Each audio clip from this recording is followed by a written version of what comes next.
यापूर्वीच्या लेक्चरमध्ये आपण वर्किंग मेकॅनिझम ऑफ हार्ट पाहिलं.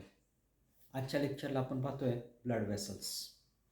तुम्हाला आठवत असेल की ज्यावेळेस आपण सर्क्युलेशनबद्दल डिस्कस करत होतो त्यावेळेस सर्क्युलेशनमध्ये येणारे कोणकोणते घटक, सर्क्युलेटरी सिस्टीमचे घटक कोणते, what are the components of circulatory system. In that case, our answer is circulatory system consists of blood, heart and blood vessels. म्हणजेच आपण यापूर्वी ब्लड पाहिलेलं आहे, हार्ट पाहिलं आहे आणि आता आपण पाहतोय ब्लड वेसल्स. कारण रक्तवाहिन्या असल्याशिवाय सगळीकडं ब्लड व्यवस्थित पोचणार नाही. त्यामुळे वाहिन्यांची विचार करणं आज गरजेचं आहे. म्हणून आजच्या लेक्चरला आपण वाहिन्यांवर बोलणार आहोत. Blood vessels. What are the blood vessels? The vessels which carries blood is known as blood vessels. ज्या वेसल्समध्ये ब्लड वाहून नेलं जातं त्याला ब्लड वेसल्स म्हणतात. सिम्पल. मग आपल्या शरीरात किती प्रकारचे ब्लड वेसल्स आहेत? तर आपल्या शरीरात 2 प्रकारचे ब्लड वेसल्स आहेत. आपल्या शरीरात तसे पाहिले तर वेसलचे प्रकार 3 येतात, पण मुख्य करून 2 प्रकार पडतात. एक आर्टरी आणि व्हेन आणि तिसरा प्रकार येतो तो म्हणजे कॅपिलरीज. आर्टरी आणि व्हेन हे मुख्य ब्लड वेसल्स आहेत आणि कॅपिलरीज हे अतिशय सूक्ष्म, स्मॉल, मायन्यूट ब्लड वेसल्स आहेत. मग त्या व्हेनच्या स्वरूपात असतील तर त्याला व्हेन्युल्स म्हटलं जाईल, आर्टरी स्वरूपात असतील तर त्याला आर्टरिओल्स म्हटलं जाईल. या पद्धतीने कॅपिलरीज असतील. मग ब्लड वेसल्स म्हणून आपण तुम्ही जर स्क्रीनवर पाहत असाल तर स्क्रीनवर तुमच्या असं लक्षात येईल की त्या ठिकाणी 3 कंपॅरेटिव्ह चार्ट दिलेत आणि या 3 कंपॅरेटिव्ह चार्टच्या आधारे आपण ब्लड वेसल्सचा स्टडी करणार आहे. आर्टरी, व्हेन आणि कॅपिलरीज. पण मुख्य करून मी चर्चा करणार आहे आर्टरी आणि व्हेन. स्क्रीनवर पहा. पहिल्यांदा आर्टरी. आर्टरीला मराठीमध्ये धमन्या म्हणतात किंवा त्याला रोहिणी या नावाने ओळखलं जातं. आता आर्टरी हा कन्सेप्ट कसा आला किंवा आर्टरी हा शब्द कसावरून निर्माण झाला? तर आर्टरी हा शब्द निर्माण होण्याची त्याची व्याख्या जर पाहिली तर हृदयापासून बाहेरच्या बाजूला कोणत्याही बॉडीच्या, शरीराच्या कोणत्याही भागाकडे रक्त वाहून नेणारी वाहिनी म्हणजे ती रोहिणी असेल, म्हणजेच ती धमनी असेल.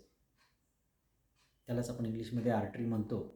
आणि आर्टरीच्या बाबतीत अशी व्याख्या आहे, the blood carry away from heart. The vessel which carries blood away from heart is known as artery. I repeat. The vessel which carries blood away from heart is known as artery. हृदयापासून, हार्टपासून blood बाहेर घेऊन जाणारी जी वाहिनी तिला artery म्हणायचं. हार्टपासून blood बाहेर वाहून घेऊन जाणारी, बाहेरच्या बाजूला नेणारी त्याला आर्टरी म्हणायचं. ओके. आर्टरी. मग व्हेन कशाला म्हणायचं? तर vein the blood carries towards heart. हृदयाकडं, शरीराच्या सर्व भागाकडून हृदयाकडं रक्त घेऊन येणारीला व्हेन म्हणतात. हा दोन्हीतला पहिला डिफरन्स लक्षात घ्या. व्हेनला शिरा, नीला या नावाने ओळखलं जातं मराठीमध्ये. आर्टरीला रोहिणी आणि धमनी या नावाने ओळखलं जातं. ओके. आता या पद्धतीने मग आपण हे पहिला डिफरन्स बघितला दोन्हीमधला. आर्टरी कोणाला म्हणायचं आणि व्हेन कोणाला म्हणायचं? जी रक्तवाहिनी किंवा those blood vessels which carries blood away from heart is known as artery. And those blood vessels carries blood towards heart known as veins. हृदयाकडं की व्हेन, हृदयापासून लांब की आर्टरी, हा फरक लक्षात ठेवा. हा फरक आला की मग पुढचे मुद्दे बघू. आता आर्टरी आणि व्हेन याच्यामध्ये मुख्य डिफरन्स काय? तर all arteries carries oxygenated blood. हृदयापासून बॉडी पार्टकडे जायचं आहे म्हणून सगळ्याच्या सगळ्या आर्टरीज काय करतात तर सगळ्या बॉडी पार्ट्सला ऑक्सिजनेटेड ब्लड पुरवण्यासाठी काम करतात. हृदयापासून ते ब्लड पुरवलं जातं म्हणून सगळ्या आर्टरीज ज्या आहेत त्या carries oxygenated blood except pulmonary artery. Pulmonary artery सोडून बाकीच्या सर्व आर्टरीज ऑक्सिजनेटेड ब्लड कॅरी करतात. हे लक्षात ठेवायचं. मग पल्मोनरी आर्टरी काय काम करते? पल्मोनरी आर्टरी ही राईट वेंट्रिकलमधून लंग्सकडे ब्लड हे डिऑक्सिनेटेड घेऊन जाते, लंग्सकडे घेऊन जाते, हार्टच्या बाहेर घेऊन जाते, म्हणून तिला आर्टरी नाव दिलं. ओके, म्हणजे all arteries carries oxygenated blood except pulmonary artery. हे आर्टरीच्या बाबतीत बोलतात. All arteries are superficial, not all arteries are deep in body surface.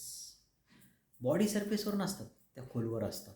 काही अपवाद वगळता ब्रॅशियल असेल, रॅडियल आर्टरी असेल, ह्या काही अपवाद वगळता मॅक्झिमम आर्टरीज सगळ्या कुठं असतात? खोलवर असतात. आर्टरीज आर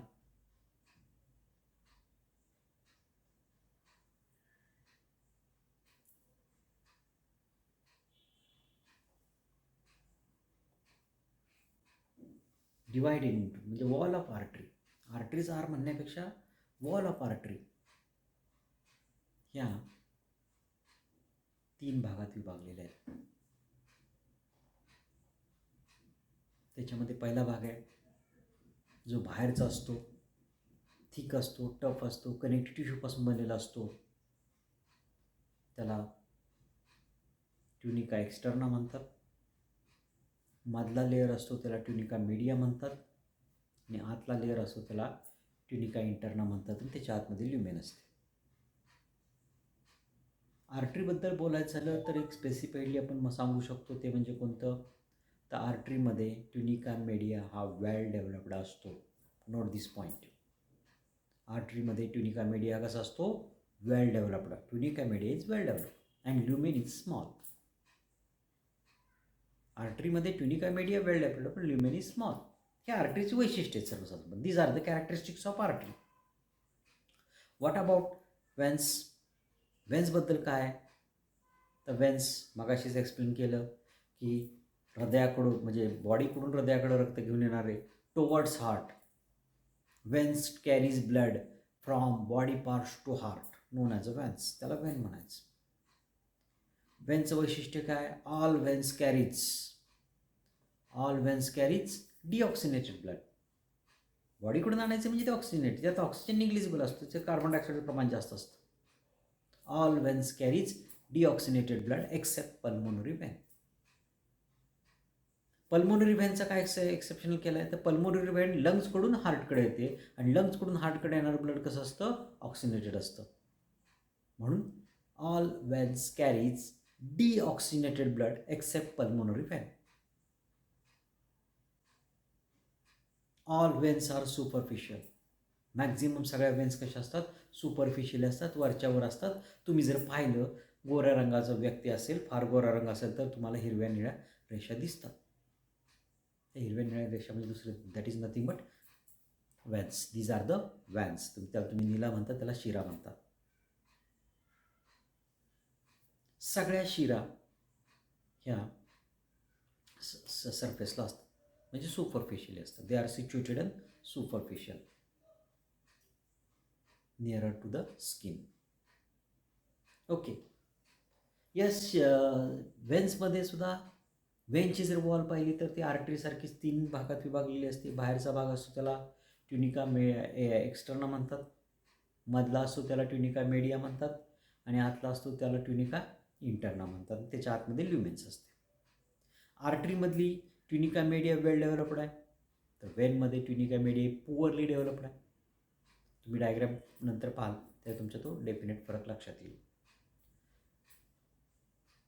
त्यानंतर आर्टरीमध्ये ल्युमेन स्मॉल आहे, तर वेनमध्ये ल्युमेन लार्ज आहे.